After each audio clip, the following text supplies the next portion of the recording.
We'll now move to question time. Senator Wong. Thank you, President. I seek leave to make a statement concerning ministerial arrangements for question time. Is leave granted? Leave is granted. I thank the Senate. I advise changes to ministerial arrangements. Senator McCarthy will be absent from question time this week for personal reasons. In her absence, ministers will represent portfolios at question time in accordance with a letter I've circulated to the President, party leaders and independent senators. Thank you, Senator Wong. We'll now move to question time. Senator Hume. Thank you, Madam President. My question is to the Minister representing the Treasurer, Senator Gallagher.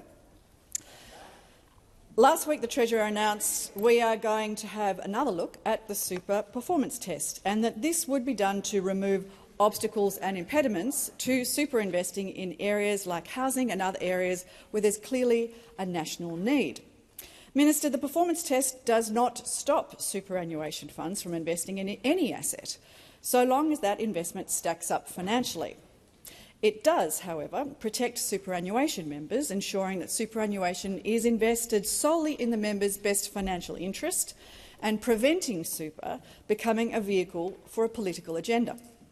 Minister, when the Treasurer says that he will be taking another look at the performance test, specifically what tweaks does the government have in mind? Thank you, Senator Hume. Minister Gallagher. Thank you very much, President. I thank Senator Hume for the question and around an issue that came up during the Treasurer's economic roundtable discussions that were held last week. This was an issue that was raised and has been raised by some, and it came up under the section of the roundtable that was looking at capital investment, capital flows, and how to ensure that we get the investment in Australia that's needed to support the growing needs of our economy and our country. The Treasurer has said that he will have a look at it, but he has also made it clear that it does his assessment of any changes that may come will not be around the better off super objective, which is and responsibility that funds always look for the best outcome for members, and he's been very clear about that. So this is one of the areas that has come up. It is going to be an area that will be looked at further, but the Treasurer has not concluded his thinking, nor the government has concluded our thinking on that. This was one of a number of areas which we are doing further work on, coming out from the economic reform roundtable. But the Treasurer has been very clear of those areas, looking at the performance test, the areas that he is not going to. Thank you, Minister. Senator Hume, first supplementary. Thank you, Madam President. Minister, when the coalition government introduced the performance test, Australians were paying more for their superannuation fees than they were in their electricity and water bills combined. Thanks to the Coalition's reforms, super fees are now at record lows, and super fund investment returns have exceeded market expectations every year since. Millions of Australians will now retire with more. So what problem, Minister, are you trying to solve? What do you want to allow investments in superannuation in that could? Why do you want to make investments in superannuation that would make Australians worse off? Thank you, Senator Hume. The time for asking the question has expired. Minister Gallagher. Except that is what we are doing, the end of Senator Hume's question. And I think we're all on a unity ticket around ensuring that fees for members are low and that outcomes for members are high. And that is what we seek for anyone who has a superannuation account. And there has been a lot of work, and I'll acknowledge the work, Senator Hume, that you did when you had responsibility for the portfolio in looking at issues around fees. This is not around looking at those matters at all. This is an issue that has come up in the context of allowing superannuation to be invested in Australia and some of the barriers to that occurring. The Treasurer has said he will have a look at it. It has been raised. He will have a look at it. but that will not take away from the fundamental purpose of superannuation. Thank you, Minister. The time for answering has expired. Senator Hume, second supplementary. Thank you, Madam President. So this is complicated, but for those that are worried about what this actually means for them, let me explain Labor's plans in plain English. The Albanese government has said that to increase productivity, Labor will change the rules so that their personal retirement savings can be used to deliver their campaign commitments. Minister, what assurance can you give Australians that have seen time and time again that when Labor run out of money, they come after yours? Thank you, Senator Hume. Order. Order. The minister is on her feet. Order. Order. Minister Gallagher. Well, it seems that those opposite haven't learnt anything from the last election to carry on like that. Senator Hume, to carry on like that when you know that is exact. Oh, beg your pardon. Sorry, Senator Hume. Point of order, Madam President. Why is it always that the mean girls go personal? Senator Hume, I'm going to ask you to withdraw that. I withdraw. Minister, please continue. Thank you. And sorry, I'm kind of struck by that, Senator Hume. I expected better. I always expect better from you, but there you go. Minister Gallagher, please resume a seat. Senator Hume, I'll just remind the chamber, and you in particular, how you raise a point of order. You stand, you wait for my call, and you respectfully put the point of order. What is your point of order? Relevance, Madam President. I just want to know why it is that Labor come after Australians' money when they run out of their own. Senator Hume, you are well aware the minister is entitled to take interjections as part of the question. So I suggest if you want relevance to your question that you believe is not there, stop interjecting. Minister, please continue. Well, just to finish on this, Labor is the party of superannuation. Yeah. We created it, we strengthened it, we've supported it to 12%. The reason people have superannuation in this country is because of the Australian Labor Party, and those opposite have sought to undermine it every single time they have the opportunity. You never supported it, you never wanted working people to have superannuation, and when you've had the opportunity, you've sought to undermine it. Well, that is not what the Albanese Labor government will ever do with your super. Thank you, Minister. Before I go to Senator Walker, I draw to the attention of honourable senators the presence in the gallery of a parliamentary delegation from the Committee on National Defence, Security and Foreign Affairs of the National Assembly of Vietnam, led by His Excellency General Lê Tu Toi. On behalf of all senators, I wish you a warm welcome to Australia and in particular to the Senate. Senator Walker. Thank you, President, and I note that this is not my first speech. My question is to the Minister representing the Prime Minister, Senator Wong. Housing is an issue that affects every single Australian. In its first term, the Albanese Labor government took important steps to tackle the housing crisis we inherited. How, in our second term, is the government continuing to support more Australians into home ownership? Thank you, Senator Walker. Minister Wong. Thank you, President. Can I thank Senator Walker for that question and for her advocacy for young Australians. We are so very proud to have you here in the Senate with us. And you are right, Australians have been waiting for progress on housing for far too long, and for 10 years those opposite did nothing while the housing crisis got worse. And they didn't just do nothing, they didn't actually even have a housing minister in the cabinet for most of that decade. But those on this side take this issue seriously, President, because we know that housing costs are the source of anxiety for so many Australians' family budgets. We know that the pressure of housing costs make it not only harder to get ahead, but even harder to plan for the future. And that's why this side of politics is investing $43 billion to build more houses and to increase supply. And we are making progress. Under Labor, around 500,000 new homes have been built around the country, and in this term we are being even more ambitious, moving even faster to deliver more help to more Australians. The Prime Minister announced this morning that we would fast-track our election commitment to give all first home buyers access to 5% deposits. The government will guarantee a portion of the first home buyer's home loan from the 1st of October 2025 so they can buy a home with 5% deposit and not pay for mortgage insurance. Because we want, those of us on this side, want more Australians to buy their own homes sooner and with a lower deposit.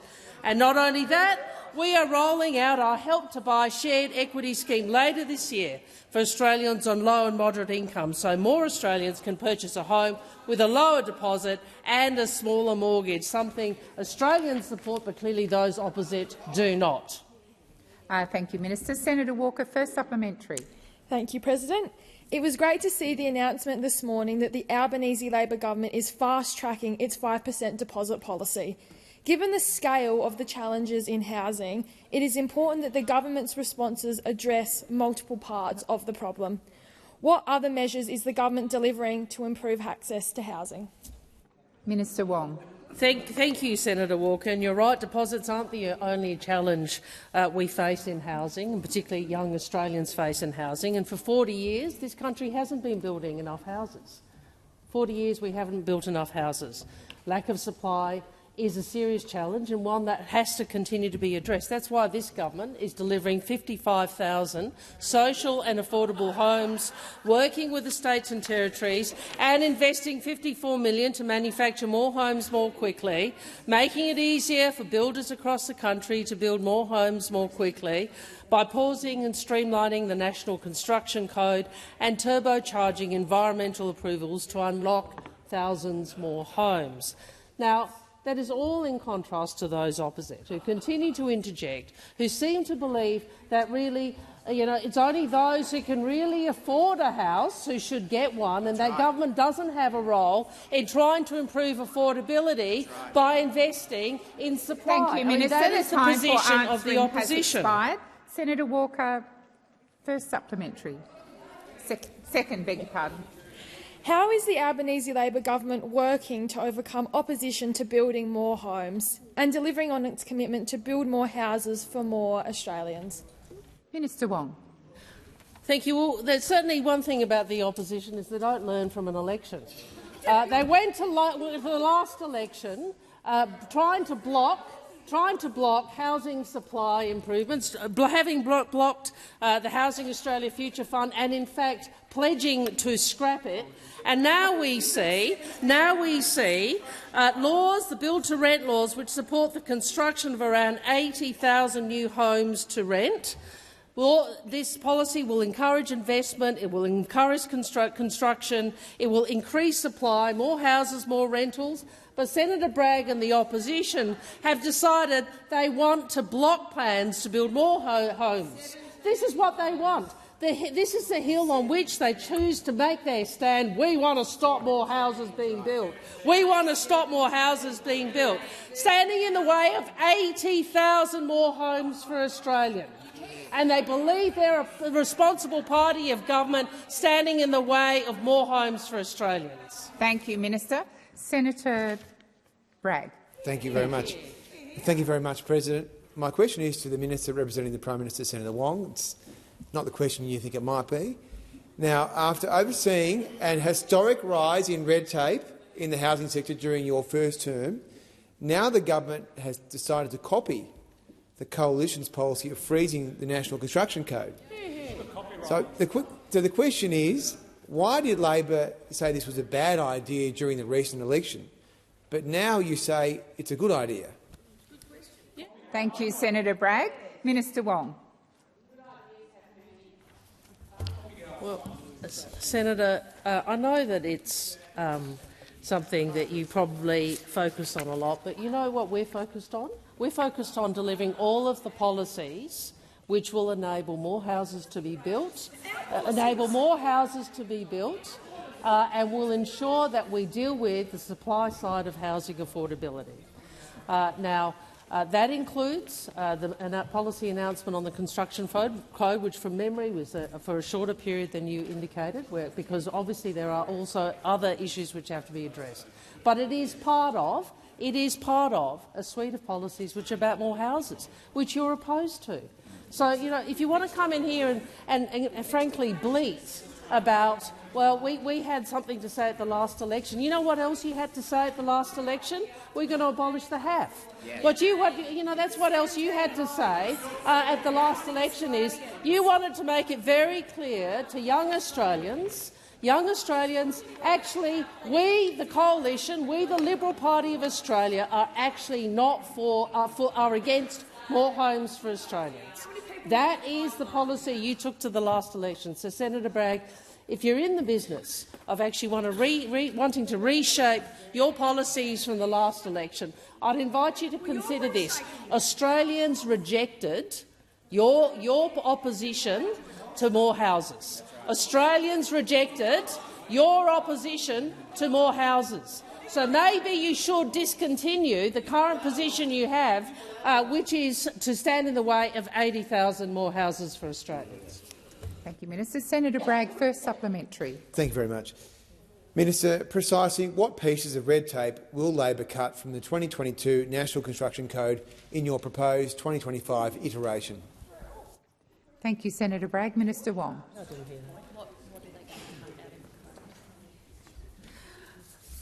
Well, I will. Thank you, President. What it means for the NCC 2022, I am advised that NCC 2022 will continue to be adopted, including 7-star energy efficiency, better insulation, higher quality glazing, smarter floor plans and livable housing provisions. I am advised that final advice on 2025 NCC from the Australian Building Codes Board in coming weeks will be provided, and following that, ministers will meet to discuss a final position. I'm also advised that that code has been consulted on for more than a year. I'm sure that Senator Ayres has way more information than I on this detail, and I'm grateful to him for providing me with that brief via Senator Gallagher. But I would make a broader point, Senator. Your party has been determinedly against every additional supply measure that we have put forward. Australians firmly rejected that, and you should explain to them why you have not continued. Thank you, Minister. The time for answering has expired. Senator Bragg, second supplementary. No, thank you very much, and I do appreciate that additional information. So the question now is, when will those changes be made to the 2022 code or the 2025 iteration and legislated by the states as is required under the code? So the question is, when will it be done? Thank you, Senator Bragg. Minister Wong. Thank you. Well, Senator, unsurprisingly, I'm sure that Senator Ayres or the who's representing the Housing Minister might be able to provide you with a bit more information on that detail. But we are determined to proceed with this in a way that is both sensible but also enables more houses to be built. And I again return to the fundamental proposition, Senator Bragg. You are proposing to your party that you will continue to oppose additional supply. I know that is difficult to take. Minister Wong, please resume your seat. Senator Bragg. Just a point of order on relevance. It was quite a specific question about when will the changes be made by the state parliaments, as is required under this code. Yes, and there was others about when will changes be made, and also you did refer to legislation, and the minister is being relevant to the question. Thank you, Senator Bragg. Minister Wong. Thank you, President. And what I did actually respond to that in the first point. And the point I'd also make is that the coalition policy at the last election was freezing every single safety and quality standard in the NCC for a decade, not a position that was supported by most housing industry peaks or by the state, Senator. So in relation to that, I've indicated to you we'll seek further information, but I would again make the point, Senator Bragg, you and the coalition have stood against every housing supply measure that this government has put forward. So no one in Australia takes you seriously when it comes to that. Senator Steele-John. I'm sorry, Senator Steele-John. We'll wait for the chamber to come to order. Senator Steele-John. Thank you, President. My question is to Senator Gallagher. I'm in their capacity as the Minister for the National Disability Insurance Scheme. Let's be clear. Autism is permanent and significant. The language mild or moderate has no clinical definition. Previously, the NDIS has stated that autistic children who fall in the level 2 or 3 category of support when diagnosed are eligible for the scheme on the basis that they require either substantial or very substantial support. Can the Minister explain what was meant by mild or moderate autism and confirm whether it's the government's intention to remove children with a diagnosis level of 1 or 2 autism? Thank you, Senator Steele-John. Minister Wong. Point of order. I think the senator said Senator Gallagher. Senator Gallagher is happy to take it as Minister for Finance. If the question is for the minister dealing with the NDIS, assisting on the NDIS, that would be Senator McAllister. So we just seek some clarity about who you're directing the question to. Thank you, Senator Steele-John. You did indicate it was for the minister responsible for the NDIS, and that is Minister McAllister. So are you happy for me to direct the question to her? Minister McAllister. Thanks very much, Senator Steele-John, and thank you, President. Senator Steele-John, I know that you know this, but there are 5.5 million Australians are in that order with disability. And our government's intention is to ensure that all people with disability are supported to live their best lives and to meet their goals. Some of those people, as you also know, are supported by the NDIS, and it is a critical, life-changing, incredibly important piece of Australia's social architecture, and one that our government is very proud of.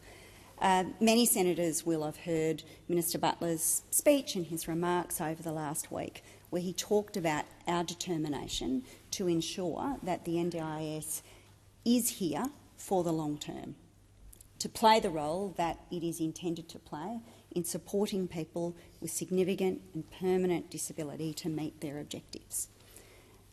What he also said was that we need to make sure that it is not the only source of support for people with disability.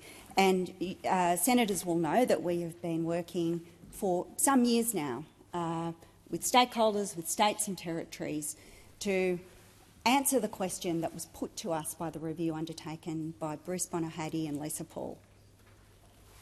What should we do about the absence of supports in the broader community for people with disability who may not be appropriate candidates or suitable candidates for entry into the NDIS? That's the question the government is seeking to answer, senators. And Minister Butler made an important contribution last week about that exact issue. Senator, we know that people with autism, autistic people, have... thank you, Minister. The time for answering has expired. Senator Steele-John, first supplementary. Thank you, President. The NDIS provides autistic children with therapies and other supports that have transformed their lives. Their access to supports cannot go backwards because of Labor penny pinching. Minister, can you please assure people with autistic kids and autistic people across the country that they will be able to access appropriate supports, including speech pathology, occupational therapy and psychosocial therapy, with no out-of-pocket costs under the new programme? Thank you, Senator Steele-John. Minister McAllister. Thanks, President, and thank you, Senator Steele-John, for the supplementary question. Senator, evidence-based, best practice, early interventions can support children with autism and also children experiencing developmental delay. And it can help them and their families and their carers better understand and respond to their child's needs. As the review of the NDIS indicated, it is not always the case that the best way to deliver supports of that kind is through the NDIS, through packages of individualised supports.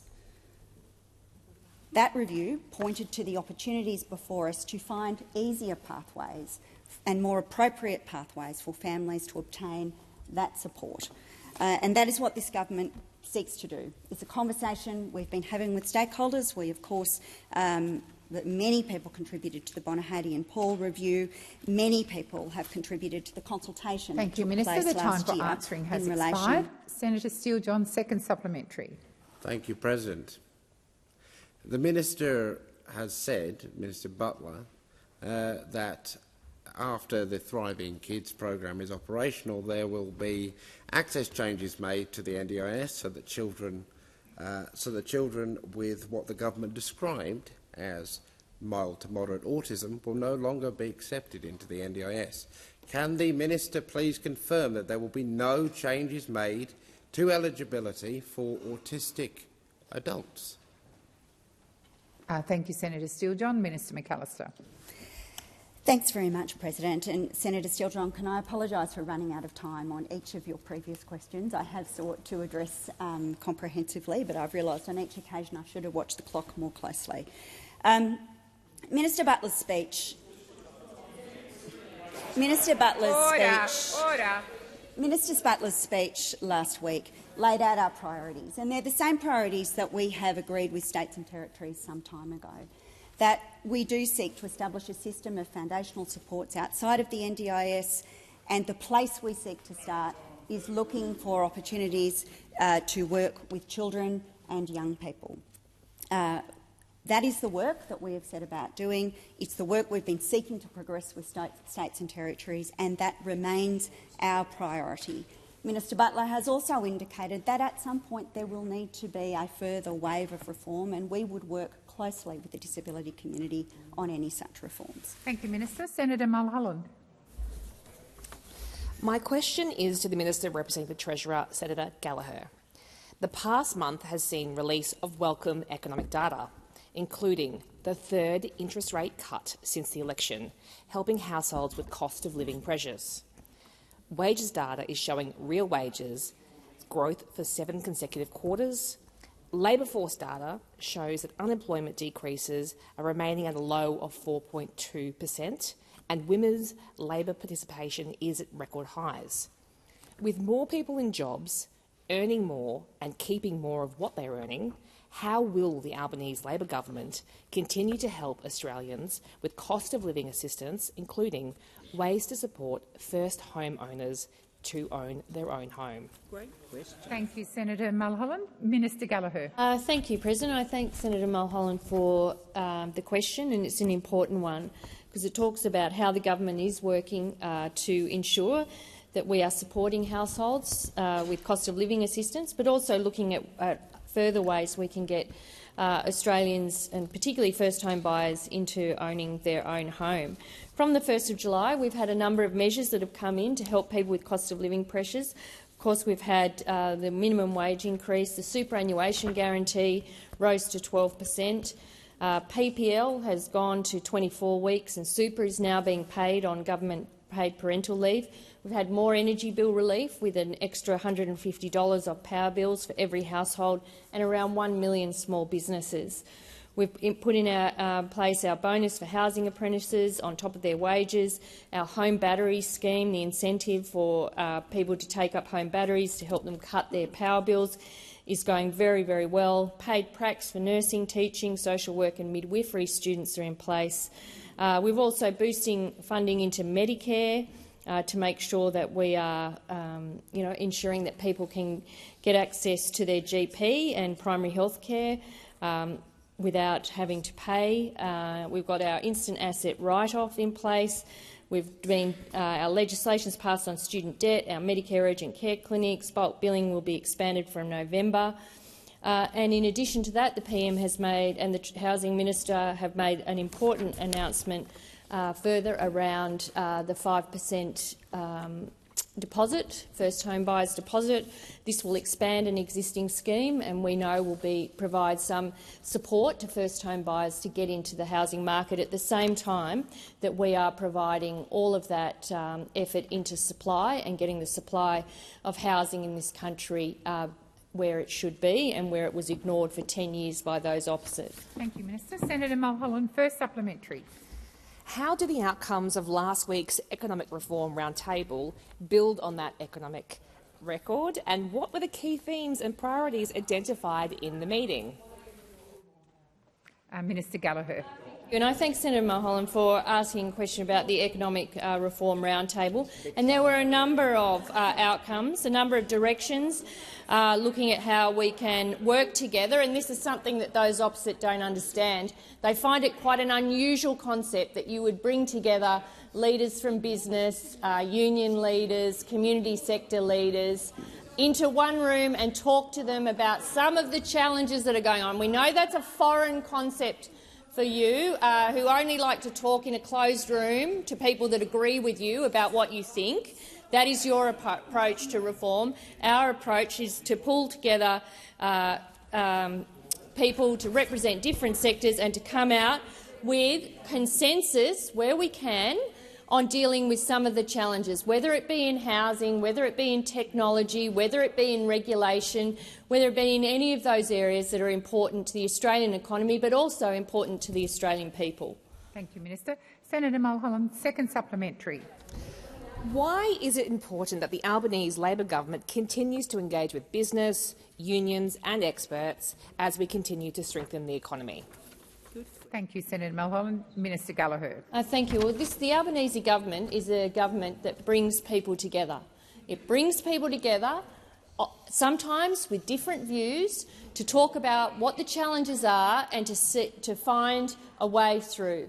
And some of these things are hard, whether it be environmental law, whether it be tech regulation, whether it be how we build more homes more quickly, whether it be engagement across the Commonwealth and the states. These are not easy issues to solve, and they require consultation, they require discussion, and if possible they require agreement. And that is the benefit of the Treasurer's Economic Reform Roundtable, and I sat in that roundtable for periods of time over that 3 days, and I was struck by the level of willingness of good people in this country coming together to talk about national challenges, not necessarily in the lane they all usually operate in, but across the board, and that bodes well for our country and our country's future. Thank you, Minister. Senator Orman-Payne.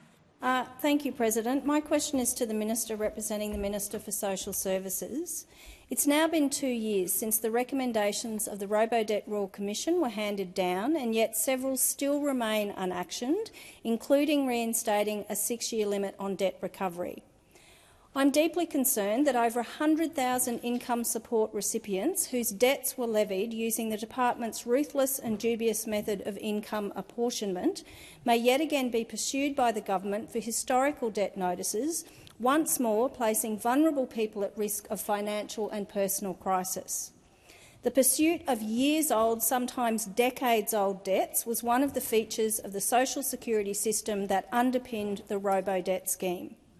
Will this government finally act on the Royal Commission's recommendation to legislate a 6-year limitation on debt recovery, ensure that the most vulnerable people in our society are not being chased for debts that can date back decades?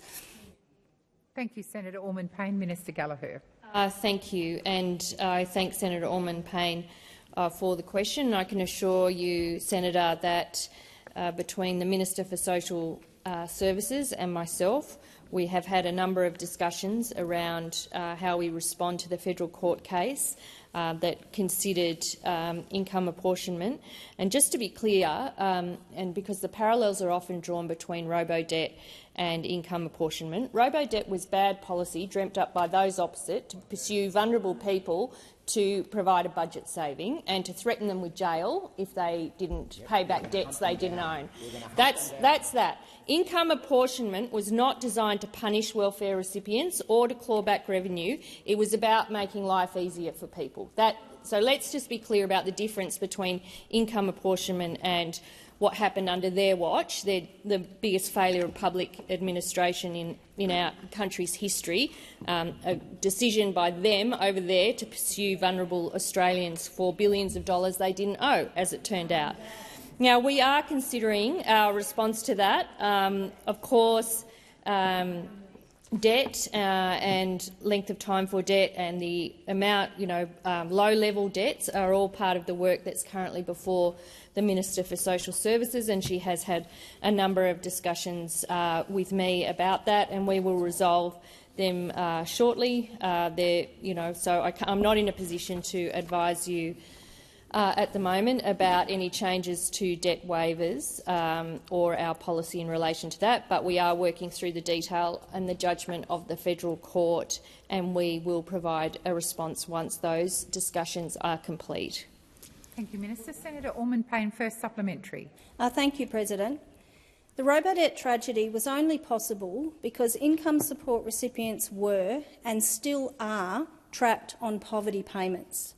This made them acutely vulnerable to the actions of the government.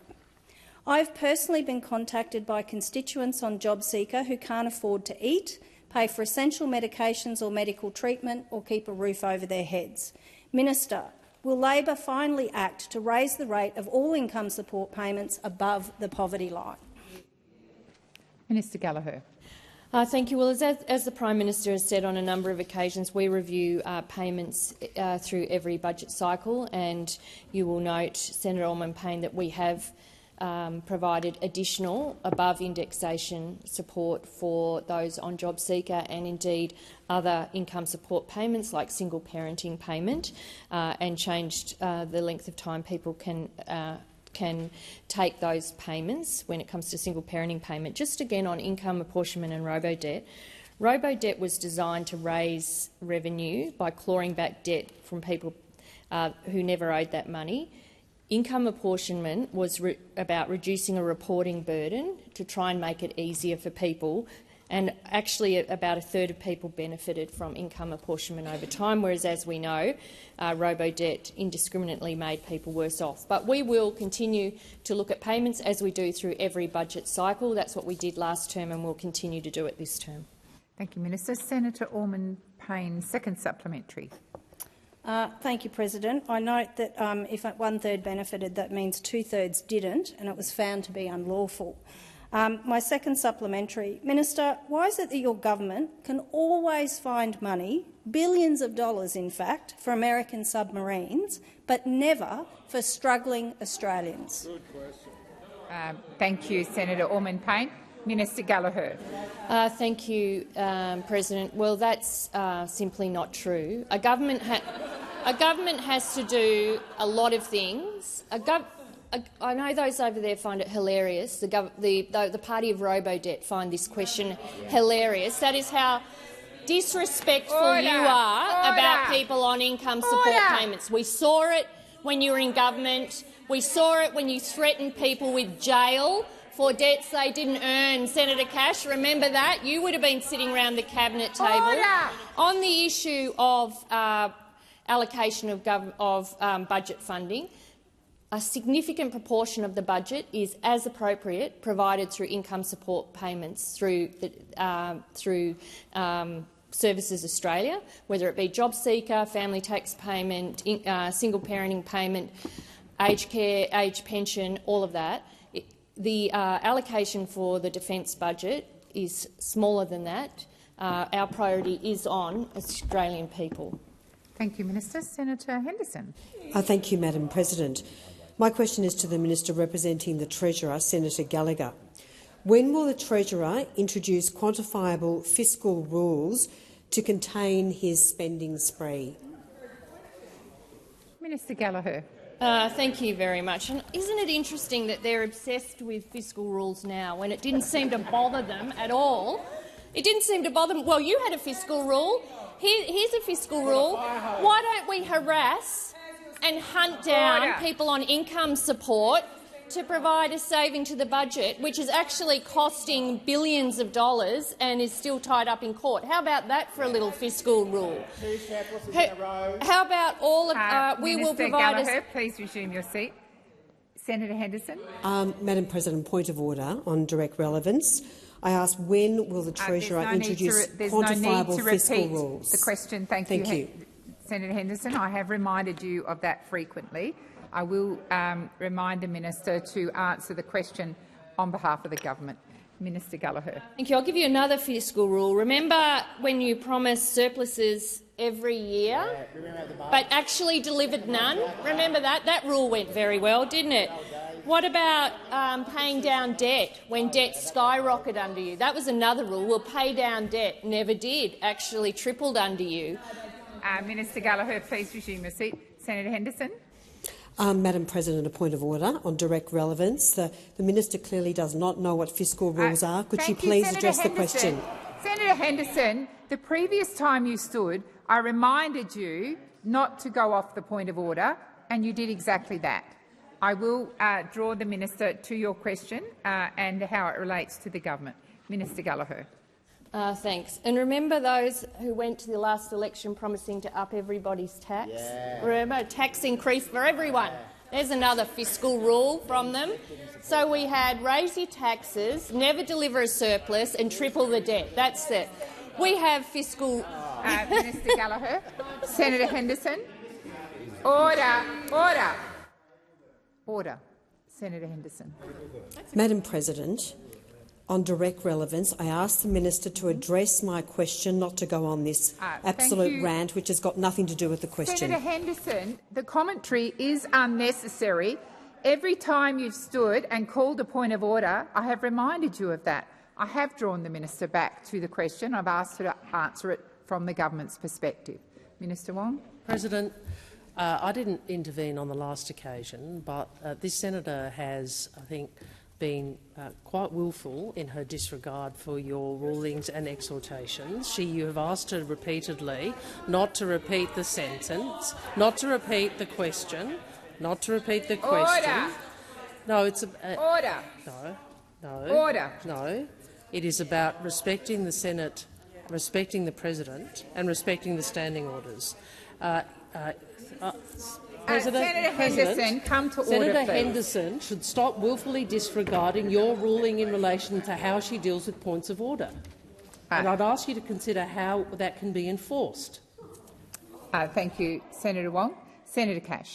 Thank you. And on the point of order, well, then the coalition is going to require guidance for the balance, clearly, of this parliament.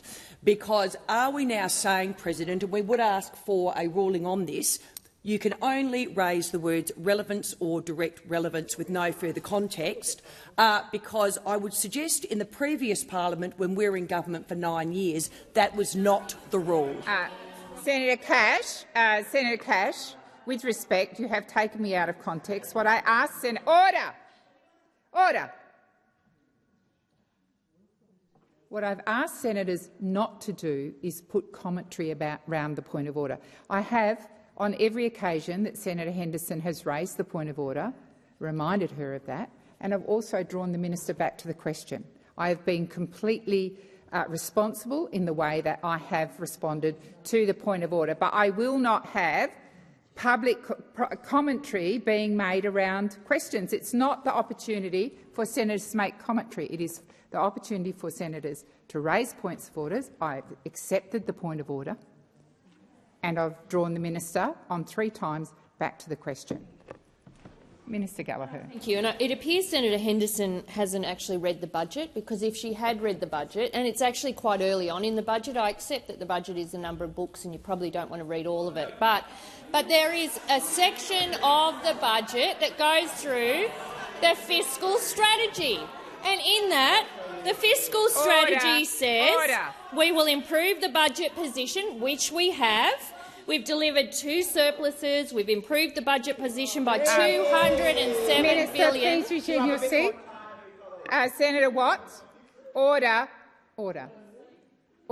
Senator Henderson. Madam President, thank you. I would ask that you ask the minister to answer my question in relation to quantifiable fiscal rules. Thank you, Senator Henderson, and the minister is being directly relevant to your question.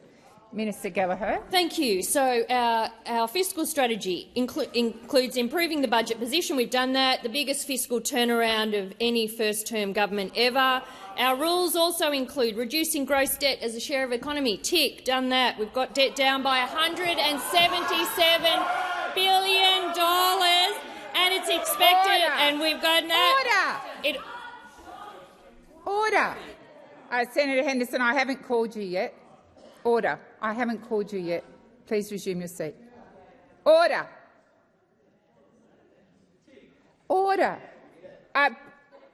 Across the chamber, we just had both leaders on their feet talking about the need to be respectful to my rulings.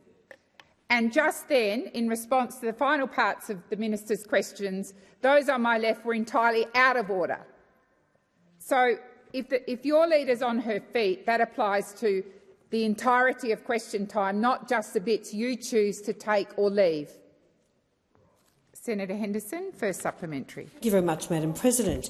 In summarising key outcomes from the taxpayer-funded Talkfest, the Treasurer failed to mention the calls made by attendees of the roundtable for budget rules to be put in place to restore fiscal discipline. Why is the Treasurer ignoring the very people he gathered to advise him last week? Minister Gallagher. Thank you. Well, I don't agree with that, and I don't agree with it, the imputation on the roundtable at all. I noticed the Shadow Treasurer attended that, so I think you're casting aspersions on him and his attendance at that meeting by that. Can I say that budget sustainability was a session on a published agenda that was released about the economic reform roundtable. It has also been covered in the discussion of outcomes from the roundtable, so I don't know particularly what aspect of Senator Henderson's seeking from that, but it was a section that was discussed, it was covered in the outcomes, and it's been covered in the media. Thank you, Minister. Senator Henderson, second supplementary. Thanks, Madam President. What level of spending as a percentage of GDP does the Treasurer believe is in the best long-term interests of Australia? Thank you, Senator Henderson. Minister Gallagher. Well, we think that the quality of spending matters, like how you spend and what you spend on matters. But I would point out to Senator Henderson that in terms of spending growth, we've kept average real spending growth to 1.7% per year over the 7 years to 28-29. Around half of the 30-year average, which was 3.2%. And I would also draw your attention to, whilst you were in government, it was 4.1% and 2.7% under pre-pandemic. So we consider these things through the budget process, but we have a fiscal strategy. We are sticking to that strategy. We are delivering against that strategy, and there is more work to do. Thank you, Minister. Senator Roberts. Thank you, President. My question is to the Minister for Finance, Senator Gallagher, relating to taxation proposals debated at last week's Productivity Roundtable. The proposal was to force homeowners with a spare bedroom to take in strangers as renters under threat of financial penalty, a tax if they don't. Minister, why did the Roundtable even consider this monstrous idea, and will you now rule the idea out so our elderly can have peace of mind they won't have strangers forced into their family home? Thank you, Senator Roberts. Minister Gallagher. Thank you, President. I thank Senator Roberts for the question. There was a pretty wide discussion on tax and Australia's tax system. I did not attend all of those sessions, and I was not at a session where that was raised. Senator Roberts, there was discussion around housing, as you would expect, and you know, different views being put around the table. I think what I picked up from the two sessions that I attended late on the third day was there was a view about ensuring that the tax system is efficient. There was certainly views about it being simplified. There were different views around business taxation, and there were also discussions around intergenerational equity, about how the tax system is working for different generations.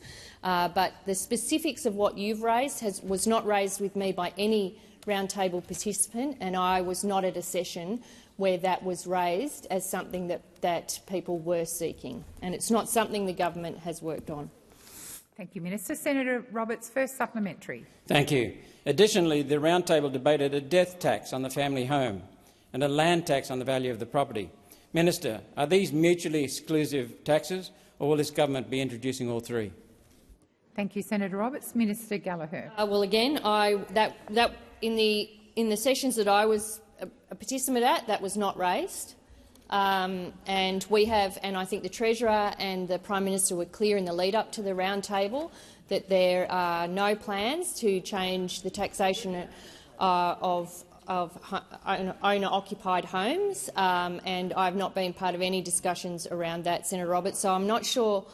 Part of the discussion that was had was much more high level around how the tax system is working, how complicated it can be, and whether or not it's working in the interests. It's fair. The system is fair and working in the interests of every generation in this country. There were mixed views about that. But that was certain. There was certainly no outcomes that go to anywhere near what you have been asking about today. The tax system, the tax changes, reforms that we will be doing are the ones we took to the election, which was about standard deductions and also around income tax. Thank you, Minister. Senator Roberts, second supplementary. Thank you. All three of these new proposals will force everyday Australians out of their homes to make way for the large families and family co-location evident amongst new arrivals. Labor Party-aligned researcher Cos Samaras has shown these new arrivals vote heavily for Labor. Minister, why are you forcing Australians out of their home to make way for Labor voting new arrivals, and where are Australians supposed to go? Thank you, Senator Roberts. Minister Gallagher. Well, there's order on my right. Order. There was a lot in that, President, and I hope that I have answered your concerns around some of the ideas you say. They were not outcomes. In fact, in the sessions I was at, they were not raised. So I don't know anything about that. In relation to housing more generally, we are trying to build more housing. I mean, part of what we've been doing in this place and will continue to do, and indeed the announcement by the Prime Minister and the Housing Minister today, was how do we ensure that housing ownership, owning your own home, isn't out of reach of generations of Australians, and also how do we build more supply.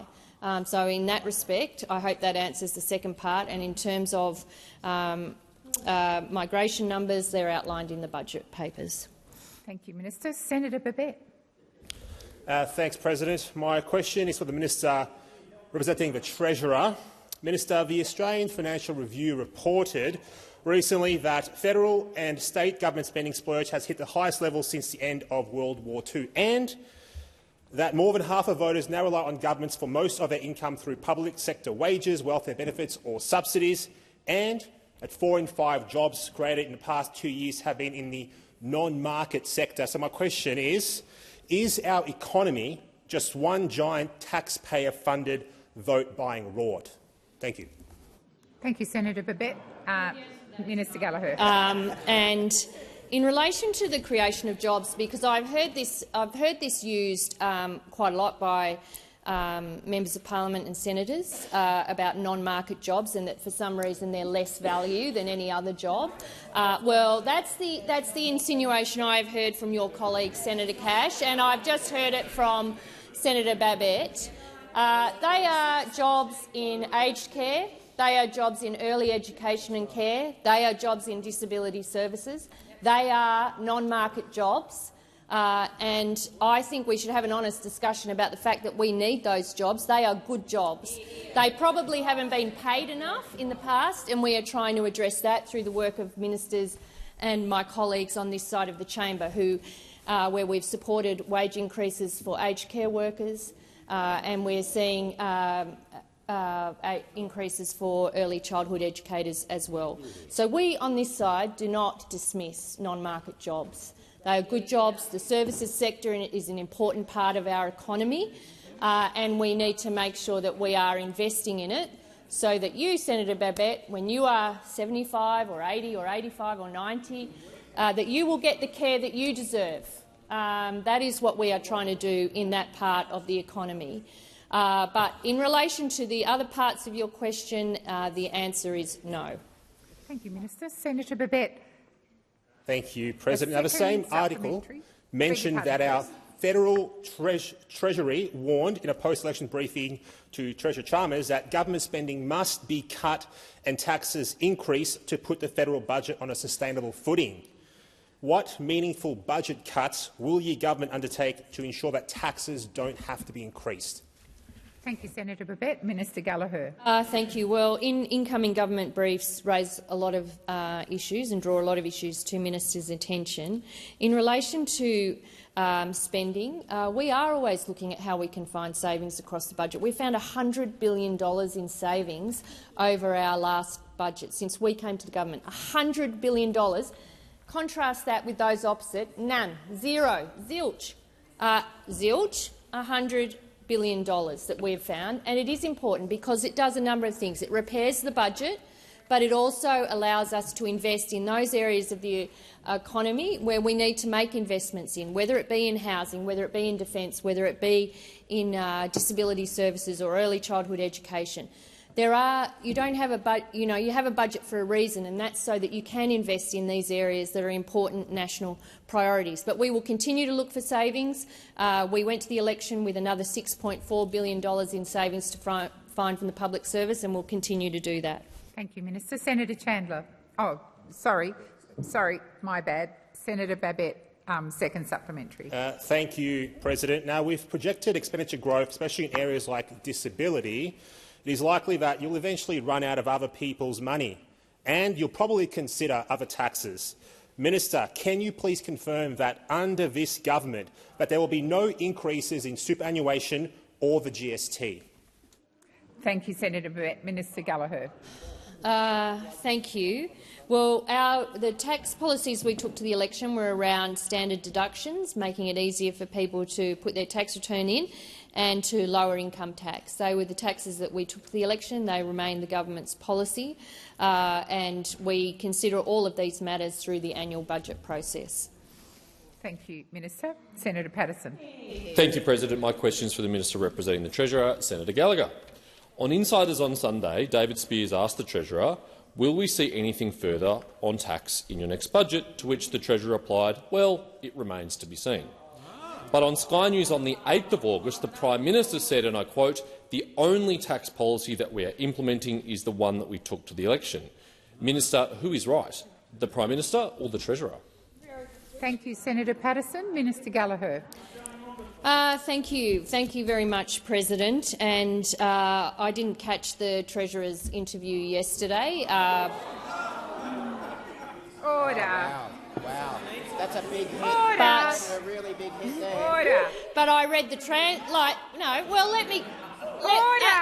hang on.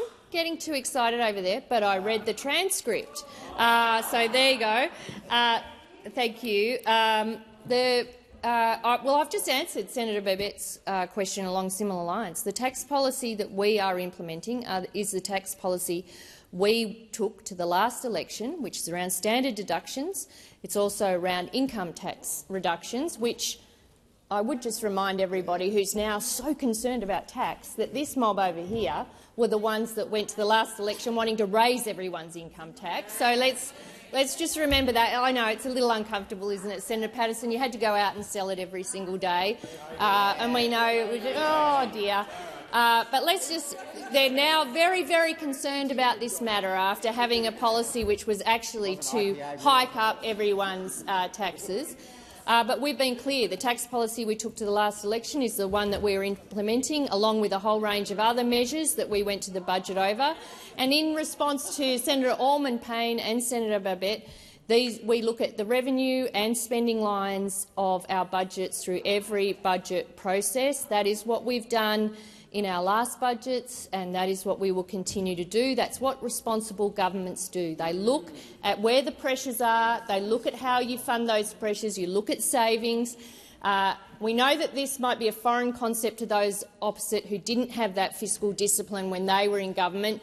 We've delivered surpluses, we've found savings, we've returned money to budget, we've lowered debt, we've lowered interest on that debt, and we've been able to invest in those national priorities that people value, and we will continue to do so. The time for answering has expired. Senator Patterson, first supplementary. Thank you, President. I'm still not clear whether you agree with the Prime Minister or the Treasurer, but let's persist. Before the election, again on Sky News, the Prime Minister on the 1st of May ruled out additional tax changes after the election, including changes on negative gearing, saying, and I quote, what we've got is our policies out there for all to see. Does the Prime Minister's promise to not raise taxes after the election still stand? Thank you, Senator Patterson. Minister Gallagher. Yeah. Yeah, the only that's right. The only party promising to raise taxes at the last election was you, Senator Patterson. That is what you were a member of, the shadow cabinet that decided that.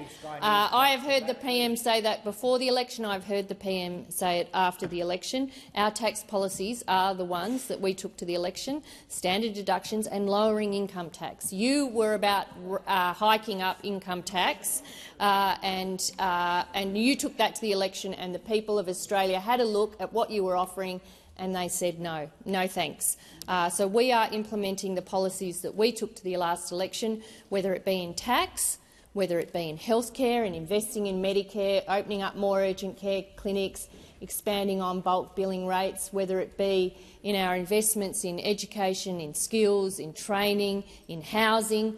All of those commitments that we took to the election that were costed and released before the election are the ones that we will be delivering upon. Thank you, Minister. Senator Patterson, second supplementary. Thank you, President. If that is indeed the case, then this should be a very easy question for you to answer. Will you rule out any tax changes this term that were not taken to the election, yes or no? Thank you, Senator Patterson. Minister Gallagher. Well, thank you very much, President. And whilst Senator Patterson can ask the question, he can't tell me how to answer the question, and that's the way this whole relationship goes, Senator Patterson. So, so thank you for the question. I refer you to my previous answers and also highlight the fact that there were discussions with the states around road user charging and a couple of other areas. You know, we're a responsible government. We consider matters as they arise. The round table was a good and positive thing for this country. I know that you've all decided to ridicule it and diminish it, which is, you know, a decision that you can defend. But from my reading of the discussions around the table last week, it was positive.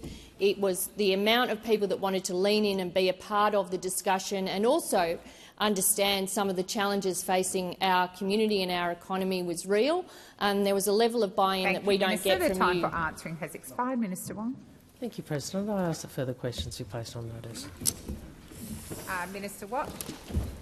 President, in question time on the 31st of July 2025, I undertook to provide further information in response to questions asked of me by Senator Whitten in my capacity as the Minister representing the Minister for Immigration and Citizenship relating to the number of non-citizen visa holders. I've written to the Senator to provide additional information, and I table my letter to the Senator for the information of all senators. There being no further